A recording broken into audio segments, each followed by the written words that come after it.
Last autumn, I rented a cabin in the Appalachian mountains. I'm 32 now, and I thought it would be a perfect spot to capture the beautiful fall colors. The cabin had charm, but it felt old and eerie. It was surrounded by tall trees and thick fog. I felt like it held secrets. I didn't know then how true that was. The first day was perfect. I set up my gear and took in the scenery. The falling leaves were magical. It was peaceful, just me and nature. But that peace didn't last long. On the second night, I woke to a faint tapping. At first I thought it was branches against the walls, but it didn't stop. It got louder. My heart raced. I remembered I was alone out there, but I felt uneasy. Around midnight, the tapping turned into soft footsteps. They were outside on the porch. I lay still in bed, staring at the ceiling. I tried to convince myself it was just the wind, but deep down, I felt something was off. The next morning, I found the door slightly open, even though I locked it. A cold fear ran down my spine. As the days passed, things got stranger. The old photographs on the walls seemed to shift angles. I could have sworn they were straight before. I thought I was imagining things. Then one morning, there was a child's toy at my door. The next day, a broken locket. I picked them up, but I had no idea how they got there. By the end of my stay, I felt like I was losing my grip on reality. I stared at the trees outside, watching for movement. I had heard stories about this area, folklore that haunted many. Part of me wanted to know more. One chilly evening, I stood at the door looking out. The woods were silent. A breeze made me shiver. Should I stay? Should I pack my things? I couldn't decide, but something pulled at me, like I needed to understand what was going on. As darkness fell, I chose to stay. I took my camera and sat on the porch. I heard it again, tapping. My heart raced. I lifted the camera to my eye. In the viewfinder, I saw movement just out of frame. I turned quickly, but nothing was there. Then I heard a whisper, soft and low. I couldn't clearly hear the words, but it felt real. "Who's there?" I called out. The darkness was silent. I turned back to my camera, my hands shaking, and then I felt it. Eyes on me. I couldn't see anyone, but the feeling made my skin crawl. Finally, I asked, "Why are you watching me?" The air grew heavy. Then I heard a voice behind me, clear and chilling. "You shouldn't have stayed." I turned slowly, the hair on my neck standing straight. There was no one there, just the porch and the darkness beyond. Fear washed over me like a wave, and I stumbled back, almost losing my footing. My mind raced with thoughts. Who had spoken? What did they mean? I grabbed my camera tighter, as if it could offer me some comfort. The night felt thicker, heavier, almost as if the air itself was alive. I took a deep breath and decided to investigate. I stepped off the porch and into the yard, my feet crunching on fallen leaves. Each step felt like a challenge. Did I really want to know what lurked out here? I moved closer to the patch of trees that surrounded the cabin. The whispers still echoed in my mind. You shouldn't have stayed. What was I meant to make of that? Then I saw it. A flicker of light deep in the woods. It blinked like a distant star, but it was too low and too near. Curiosity pulled me despite my better judgment. I felt drawn to it, an almost magnetic pull that made me forget my fear. As I walked toward the light, it flickered again, and then it was gone. I paused, my heart pounding in my chest. I stood still, straining my ears for any sound. That's when I heard it, a soft, melodic laugh coming from the darkness. "Hello?"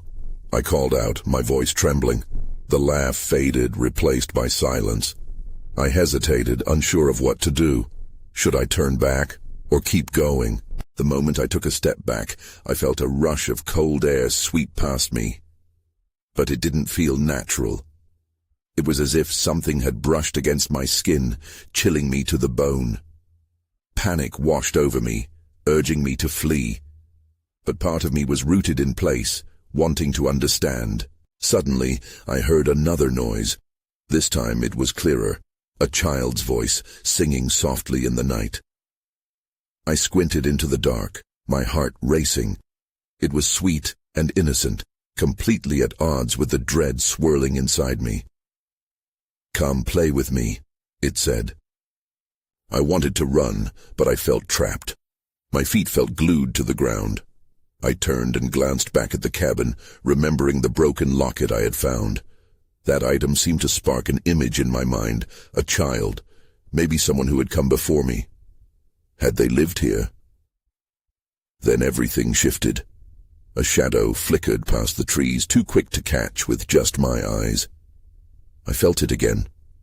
Those eyes on me, watching, waiting. I started to back away, heart racing and breath quickening. What was I doing? That's when I saw it. A faint outline behind a tree. I squinted, trying to make sense of the image. It was a figure, just standing there, barely illuminated by the moonlight. In that moment, my instincts kicked in.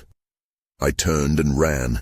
I barely made it up the porch steps when I heard laughter again, echoing behind me, and something or someone was closer now. "Don't go," the voice sang, sweet and childlike. I bolted through the door, slamming it shut behind me, my breath coming fast. The cabin felt like a cage now. I was trapped. And then right outside, I heard the soft tap, tap, tap again. I pressed my back against the door, hands shaking as I listened closely. The tapping continued, slow and deliberate. Could it be just a branch, or something more? My mind raced with thoughts about the figure I had seen. I couldn't shake the feeling that it was still out there, lingering just beyond my view. I grabbed my phone, but the screen remained dark. No service, just perfect. I felt more isolated than ever. I tried to calm down. Maybe this was all just my imagination running wild. But the laughter, the child's voice, it was too real. "Come play with me." The words echoed in my mind, chilling me. I needed a distraction. I turned back to my camera. The flash greeted me like a lifeline. It felt good to have something familiar in my hands. With a deep breath, I aimed it out the window. I wanted proof of whatever was happening outside, something to make sense of this chaos. I pressed the shutter, the bright flash illuminating the night. My heart skipped. There, for a brief moment, I caught a glimpse of the figure again. It was crouched behind a tree, its face partially hidden. Just as quickly, it vanished. I shook my head as if I could erase the image, but it was burned into my mind. The tapping stopped. Silence consumed the night, a thick blanket of anticipation. I rubbed my arms as a shiver ran down my spine. What was I supposed to do now? I wanted to open the door and look outside. But fear gripped me. What if it was waiting for me? I paced the small cabin, fear giving way to frustration. This wasn't just some camping trip gone wrong. It felt like a nightmare that had come to life. As I moved around, the floorboards creaked under my feet. I caught a glimpse of something glimmering at the edge of the room, a small object caught in the moonlight on the coffee table. I leaned closer and recognized it immediately. My breath caught in my throat. It was another locket, identical to the one I had found earlier. I picked it up, mesmerized. The design was beautiful but used. As I turned it over, I noticed an engraving. A name. Clara. Who was Clara? A noise outside suddenly made me jump. It was a soft rustling, more like whispers carried by the wind. My heart raced again, and I dropped the locket, letting it fall back to the table. "Clara, is that you?" I called, my voice trembling. No response. Then a thought struck me like a lightning bolt. What if Clara was the child? I recalled the voice calling me to play. If that was true, then what happened to her? Before I could process my thoughts, there was a rush of cold air, and the door behind me rattled violently. My heart dropped. The cabin was no longer just a cage. It felt like a trap. I turned toward the door. Should I open it and face whatever was outside, or did I risk staying in a place that felt increasingly haunted? The tapping returned faster now, filling me with dread. I took a deep breath and made my decision. I gripped the doorknob tightly, ready to confront whatever lingered in the night. But just as I began to turn it, a sudden realization hit me. Clara might not be alone. And then, everything went dark. I jolted awake in complete darkness, the dread still heavy in my chest. My heart raced as I blinked, trying to make sense of my surroundings. The previously dim light filtering through the cabin's windows had vanished, leaving me in an oppressive void. I reached for my phone, hoping for a flicker of illumination, but it remained as black as the night. Had I only imagined the door rattling, the cold air? It felt like reality had slipped away, and now I was trapped in some twisted dream. I strained to listen for any clue of what was happening. The whispering had returned, louder this time, a cacophony of voices seemingly swirling around me. I pushed myself up from the floor, my hands shaking as they brushed against the cold wood. I wanted to call out, but the sounds of children's laughter swirled with the whispers, making me doubt if they were real or just echoes of my fears. Suddenly a faint glimmer caught my attention again. This time it came from the window, an otherworldly glow that seemed to beckon me closer.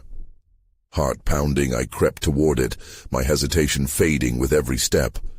What did I have to lose now? When I reached the window, I squinted into the dark woods. The glow flared, illuminating a small clearing just beyond the trees. My breath caught as I finally saw Clara, or at least a figure that looked like the child from my earlier visions. She stood there, her head tilted, a smile on her face that felt eerily out of place with the shadowed backdrop. "Come play with us," she called softly, her voice as sweet and innocent as the first time I had heard it. But this time, it felt different, almost inviting yet unsettling. I couldn't tear my eyes away, held by some magnetic force. Then, jogged back to the present, I noticed movement behind her. Other figures began to emerge, children, maybe 5 or 6 of them, all pale and ethereal, their eyes wide and hollow. They gathered around Clara like lost souls waiting for something or someone. I gasped, stumbling back, nearly losing my footing. I had to find a way out of here. A second later, panic surged through my veins as I remembered the locket. Clara was connected to this. I had to find out more about her. Yet as fear twisted in my stomach, the reality of my situation hit me hard. They were waiting for me, and it felt too late to escape. Just then, a loud thud resonated behind me, followed by a low growl that rumbled through the cabin. I whipped around, adrenaline coursing through every fiber of my being. I wasn't alone. Whatever had been out there was now inside the cabin with me. "Who's there?" I shouted, trying to mask my terror with false bravery. The growl escalated into a snarl, and the darkness shifted beyond the now partly ajar door. I could feel its presence, like a weight on my shoulders, urging me to flee. But I knew one thing. I had to face it. I had to confront whatever truth lay ahead. As I gathered my resolve, a figure loomed in the doorway, backlit by the ghostly glow of the outside. I tightened my grip on the camera, bracing for the unknown. Then I saw it clearly. Clara smiled at me, and the words fell from my lips before I could stop them. "What do you want from me?"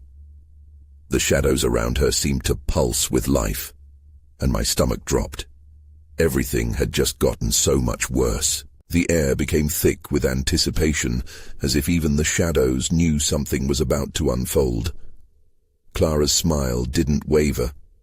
It felt frozen, like a mask, and suddenly I wasn't sure if I was looking at a child or something else entirely. "What do you want from me?" I asked again, my voice barely more than a whisper.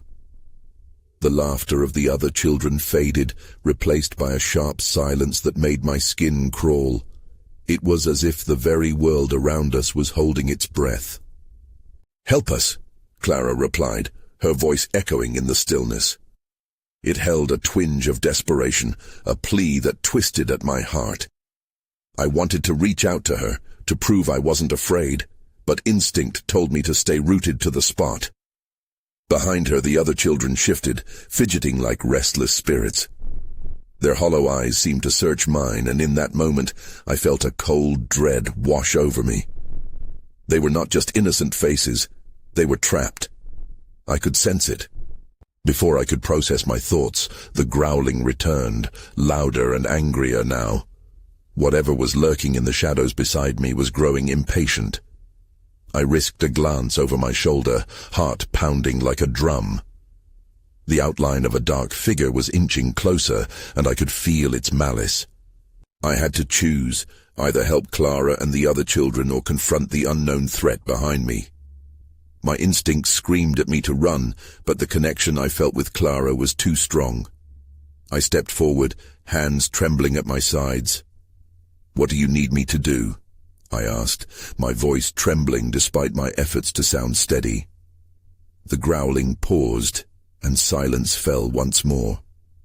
Clara's smile deepened, almost as if the darkness around her brightened with hope. "We need you to find the key," she said, each word infused with urgency. "The key to the door." A chill ran down my spine. "What door?" I managed to stutter, feeling heat rise in my face. I couldn't help but glance back at the looming figure, which was now edging closer, its shape more defined. A deep sense of dread wrapped around my throat. "The door to freedom. It's lost," Clara insisted, her expression turning serious. "If you find it, we can be free." That brought a surge of determination, but I knew the danger was still creeping closer, and I needed to make a decision. "Where is it?" "Follow the light," she urged. "It will show you the way." Suddenly, the dark figure charged forward, a deep growl erupting into a snarl. The cabin shook as I stumbled back, shock coursing through me. In that moment of distraction, the glow outside flickered, momentarily blocking out the dark form that loomed near the doorway. Then everything went dark again, plunging me back into uncertainty. I could hear the faint sound of Clara's voice, "Trust us," echoing in my mind, mixing with the growl that reverberated in the cabin. I had no idea what I had to do next, but something told me the key was more than just a physical object. My heart raced, and I knew I had to find that light. As I spun back to the window, the glow flickered just beyond the trees once more. Their spectral presence was waiting. I had to make my choice quickly before the figure caught up with me, but the more I hesitated, the closer it felt, its breath hot on my neck. I took a deep breath and took my first step toward the window, determined to confront whatever lay ahead. I would find Clara's key and discover the truth behind these dark woods, or die trying. The moment my foot touched the ground outside, the chill of the night air wrapped around me. The glow I saw through the window danced through the trees, pulling me forward. My instinct screamed at me to turn back, but curiosity tugged harder. Clara's words echoed in my mind as I pressed on. I stumbled into the thicket, branches clawing at my clothes. The light pulsed, drawing me deeper into the dark woods. Each step felt heavy, as if the ground was reluctant to let me go. I strained to listen for any breath of danger behind me, the growl still haunting the edges of my awareness. As I moved away from the cabin, the laughter of the children faded into a haunting silence. I was alone now. The light flickered ahead, a beacon of hope and fear, leading me deeper into this twisted realm. I couldn't shake the feeling that the shadows were closing in, watching me. Then I saw it. An ancient oak tree, its twisted branches reaching toward the sky as if begging for release. The light converged at its base, illuminating something half buried in leaves and dirt. I rushed to it, my heart racing as I knelt down. It was a small, ornate key, unlike anything I had ever seen. It shimmered faintly in the light, intricate carvings swirling around it. But just as I grasped the key, a low growl erupted behind me. My breath caught in my throat, and I spun around, clutching the key tightly. There, emerging from the shadows, was the figure. It had taken on a more defined shape. Tall, shadowy, with glistening eyes that held an unsettling hunger. I couldn't stay here. I had to move. I bolted, the key clutched painfully in my fist. The creature rushed after me, the ground trembling beneath its weight. With every step, I could feel the fear coursing through my veins, electrifying my body. The light from the key began to pulse in rhythm with my racing heart. I didn't know what it meant, but I hoped it would guide me. I could hear the creature snarling behind me, its breath hot against my back. Panic surged as I stumbled over roots, struggling to keep my balance. "Where is the door?" I gasped, feeling the branches whipping at my face. I needed to find it. I didn't even know if Clara was safe, or if I would become another lost soul in these woods. The glowing key pulsed brighter. I turned, desperately searching for any sign of a door or somewhere to hide. Then I saw it, the outline of an archway partially hidden by brush. The thrill of discovery sent a jolt of hope through me. I raced toward it, the growl growing louder, more menacing. As I reached the archway, I thrust the key into a small lock set hidden in the tree's trunk. It clicked, an echo of possibility. But before I could turn it, I felt the air become charged, a dark presence looming closer. Fear clamped around me like a vice. I had no idea what would happen next. Would I find freedom, or would I unleash something worse? With a deep breath, I twisted the key, praying for the best as the growling ceased and the dark woods fell silent. What lay behind that door was a question I desperately hoped to answer. The moment the key turned, the air shifted. The door creaked open, revealing darkness thicker than night itself. I hesitated, dread clawing at my insides. A part of me wanted to flee, but the glowing key felt warm against my palm, urging me forward. I took a step into the blackness, adrenaline coursing through my veins. The moment I crossed the threshold, the door swung shut behind me with a loud thud that echoed through the vast void. I spun around, searching for any sign of the archway I had just entered, but it was gone. My heart sank. I was trapped. I fumbled ahead, the weight of silence pressing down on me. The faint pulse of the key guided me, casting a soft bluish light that barely reached beyond my fingertips. The surroundings were filled with undefined shapes and whispers that danced like echoes. I couldn't make out any clear path, and fear twisted in my stomach. Then I heard it. A faint shuffling sound behind me, skittering along the floor like nails on wood. Terror shot through me. I whirled around, shining the key's light towards the noise. The shadows shifted, but nothing appeared. My breath quickened. Was I truly alone, or was something watching me? I pressed onward, determined to find a way out. As I walked, the key's glow began revealing snippets of the room, walls lined with old dusty bookshelves, filled with tattered tomes that looked like they hadn't been touched in centuries. A strange feeling washed over me. I felt drawn to the books, though fear held me back. Suddenly the silence shattered, replaced by a cacophony of whispers that seemed to seep from the very walls. I couldn't understand the words, but the tone was enough to chill me to the bone. It felt as if they were warning me, sharing secrets meant for no one's ears. I clutched the key tighter, wishing for reassurance. Then I saw it. A book lying open on a pedestal, illuminated by the key's light. The pages fluttered as if stirred by an invisible wind. I edged closer, curiosity battling my trepidation. The illustrations were dark, with creatures I couldn't recognize, hulking beasts and other worldly shapes. But then, I noticed something familiar. The figure that had chased me, its outline sketched with twisted elegance. That's when I felt it. a cold breath on my neck, sending shivers racing down my spine. Panic surged as I turned, but there was nothing behind me. The glow of the key flickered, and for a moment the darkness deepened. I sensed the presence drawing closer, hungry and patient. I realized then that whatever I had stumbled into was more than just a place. It was alive and aware. I had to leave before it claimed me. I darted back toward where the door had been, but all I found was endless shadows. With desperation knotting my stomach, I turned back to the pedestal. There had to be something in that book, some clue or answer. As the chilling whispers rose, I reached for it, but before I could touch the pages, an unseen force slammed into me. I stumbled back, gasping for breath as the whispers escalated into a deafening roar. It was too late. What I had unleashed was far worse than I had ever imagined. Every instinct screamed for me to escape, but the icy grip of the darkness held me in place, weaving tendrils around my mind. Then everything went dark.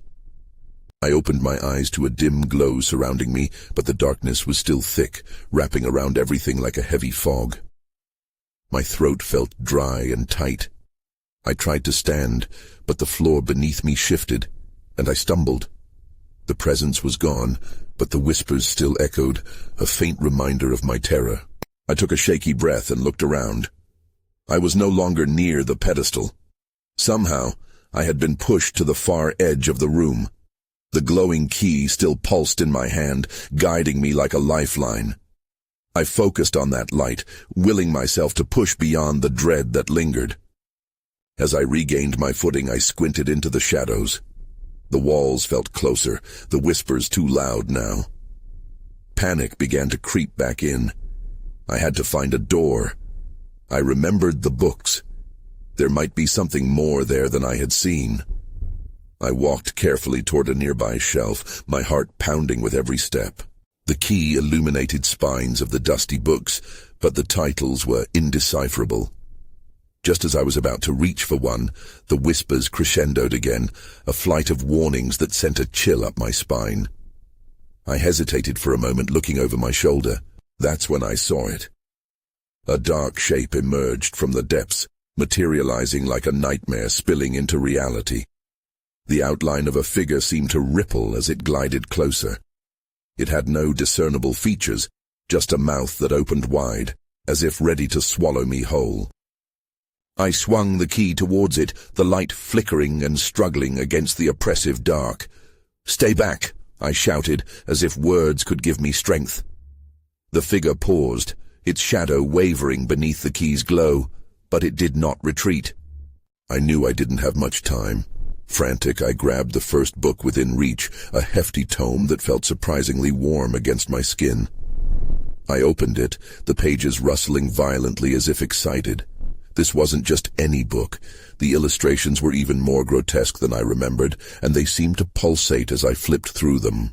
Then something fell out, a crumpled note. I snatched it up, scanning the handwriting.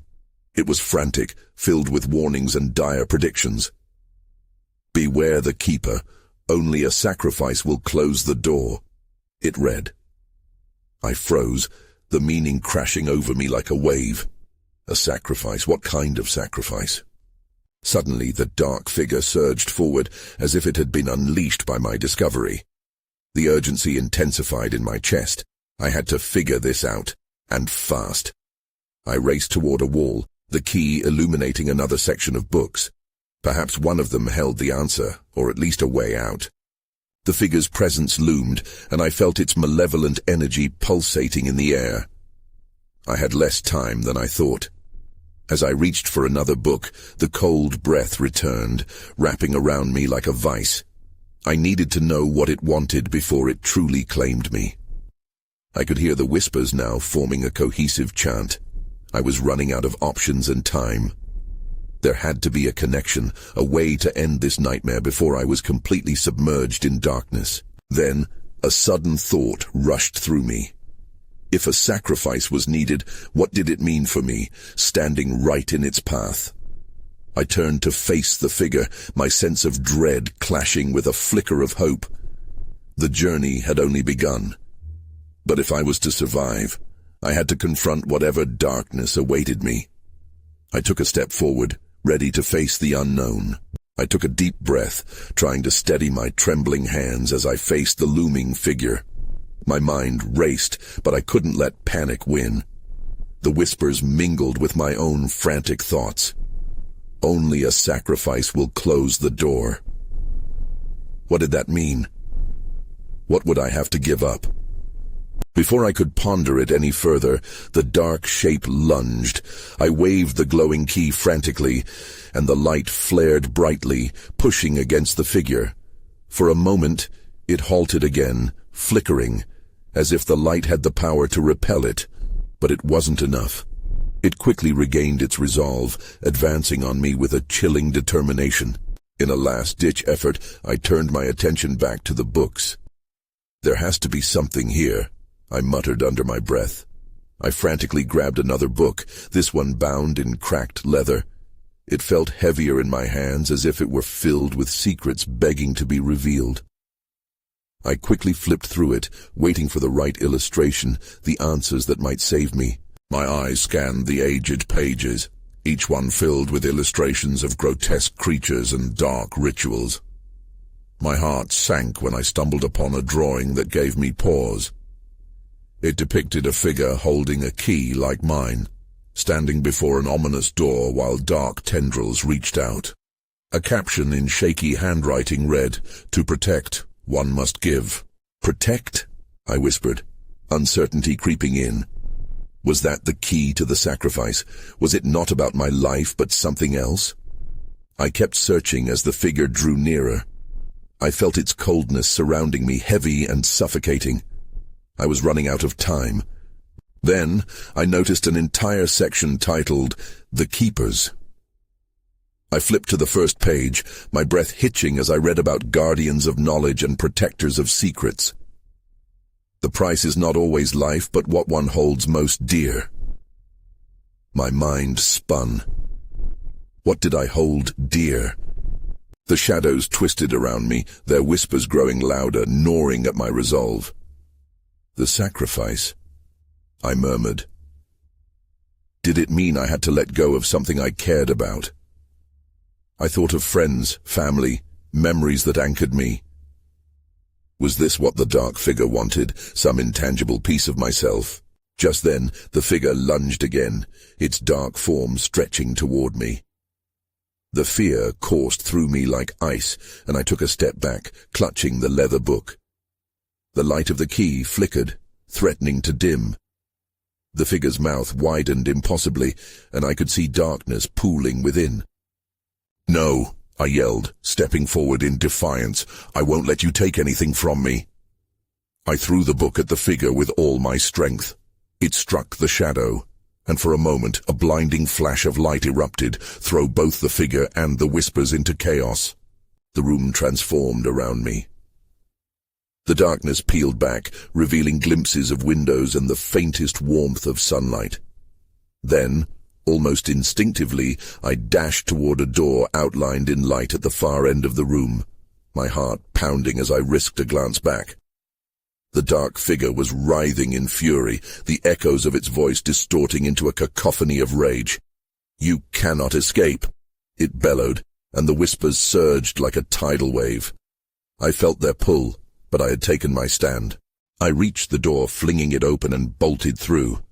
Behind me, the noise collapsed into an eerie silence.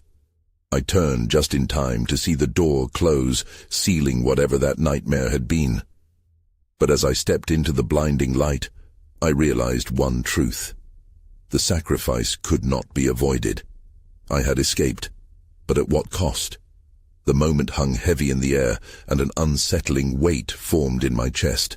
Was I free, or had I merely begun a new chapter of darkness that awaited?